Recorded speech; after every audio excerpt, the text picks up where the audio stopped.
Have you ever noticed how quickly you can get into a conflict with a loved one without even truly understanding the dynamics, but it just repeats itself? You find yourself justifying yourself or arguing your point or attempting to negotiate, but it just seems to go nowhere. Have you ever noticed that what is actually happening underneath that is that we think that we're only having one conversation? The conversation is about money, let's say. One partner says, "Why didn't you pay this bill?"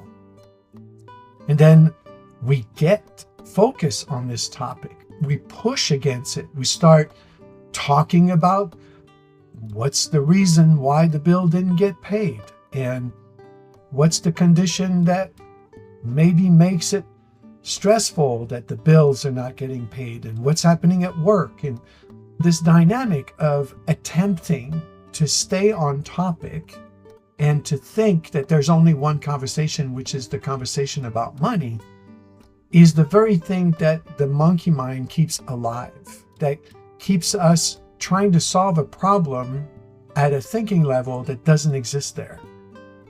The real conversation that needs to happen is an emotional one. And as long as we try to solve the problem about the topic without addressing what's happening emotionally, then we just keep repeating the same loops and the same conflict. What I'm suggesting here is that we actually switch to connection, that we have to prioritize connection. And what that means is I have to notice as soon as I'm talking about the topic and I'm in it, and I hear the question, "Why didn't you pay this bill?" I notice, oh, there's tightness in my body. There's irritation. There's this sense of, oh, I did something wrong. And then so if that goes unnoticed and it doesn't get fully attuned to, and if I don't bring my presence to that, then I continue to have the conversation about the topic, but it's an emotional one. And that's why nothing gets resolved. And the partner might have similar feelings. Maybe it's a different story their monkey mind is telling them, like that they're alone in this, or that they'll never have someone who cares. What's happening is we have two monkey minds basically fighting with each other. And as long as we are trying to solve the problem at that level, then we just stay stuck and we stay in conflict and we just keep experiencing disconnection. And that's a very painful way of living. Here's a different way to approach it. I spend a lot of time connecting with the deeper level of what is happening. Initially, it takes a little courage, but just notice, oh, I'm actually feeling this tension because I'm running a story that I'm irresponsible, that I'm not accountable, that my partner thinks, yeah, you're not enough in some way. And I run with that story, and then as much as I'd like to solve the problem, I'm actually attempting to solve the thing that I can't solve at the level of arguing about why the bill didn't get paid. This obsession that we have to stay on topic is the problem. Imagine for a second being able to actually pause the topic and then slow down the rhythm and think of it next time that there's a friction that shows up, and have a deeper awareness. Oh, let me pause for a second. Let me take a look. And then notice that I could go, spend some time reflecting on that. I could go into defending. I could go into pushing away what is being said to me, justifying, coming up with some more examples. And is that going to lead to connection? Just that awareness alone is, oh, wait, I'm noticing. Okay. And then the courageous thing to do is, when the friction is happening, is asking yourself, what part of me right now, what is my monkey mind making up about me? See, that's an interesting point of view, isn't it? Not about my partner, not about the situation, but what is my monkey mind making up about me? That's connection. because the connection is happening on the nervous system level. It's not happening mentally. Imagine being able to decide that priority is connection, that I can slow down, I can breathe in my belly, I can be with this friction. It's like sending the message to myself that says, you're resilient. Imagine this with a child. If you have your kid being yelled at by a clerk in the store because they were picking something off the shelf or something, and imagine your kid comes in and they're totally distressed and they're crying. And would you stay on topic and say, well, look, you know better? And if you do, some parents do. But the thing is, this is actually the conditioning that most of us have received, is the focus stays on the topic. The focus stays on the behavior. And yet, the real experience is happening at the emotional level. Imagine we know better now, at least a lot of people do, or most of us know, that we wouldn't reprimand a child. We would actually care for the child. We would actually bring ourselves to an emotional level, an emotional presence, and say, I see you. Yeah, this was harsh. Okay, I get it. The clerk yelled at you. That's a big experience. You're having it.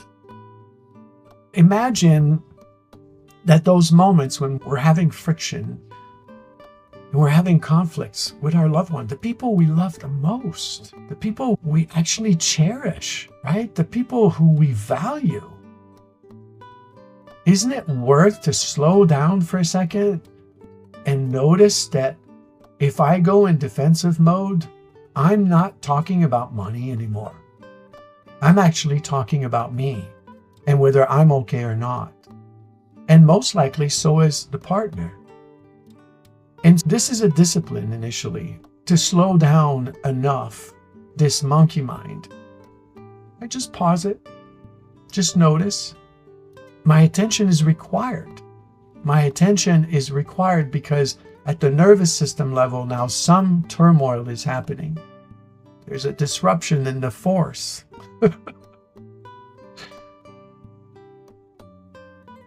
It's really relieving to make that decision. It's a brave one. It's a courageous decision. And it is one of the most impactful decisions we can make. Next time that you're in a friction, notice the anxiety, notice the stress, notice the irritation, and ask yourself, what story is my monkey mind making about me right now? And feel what it feels like to subscribe to that. Don't try to solve it. There's nothing to fix. You don't need to be fixed. As soon as you attune to that pain, oh, wow, this is intense to believe that I'm irresponsible, that I'm not accountable. Over the years, what I've noticed is that I've found the courage now to just actually not only attune and bring presence to my nervous system and really notice this story and how painful it is to believe it.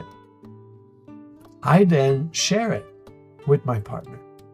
I simply say, I'm noticing at the beginning there was irritation and I was running a story that you're controlling. But when I tune into it, I realized, wow, I was terrified that I'm irresponsible. And just saying that somehow is like the most freeing experience in the whole world. And the miracle that happens is that now there's no pushback anymore in the relationship. We've now put the topic aside of money, and we've actually taken the time to go into the emotional body, into the live experience.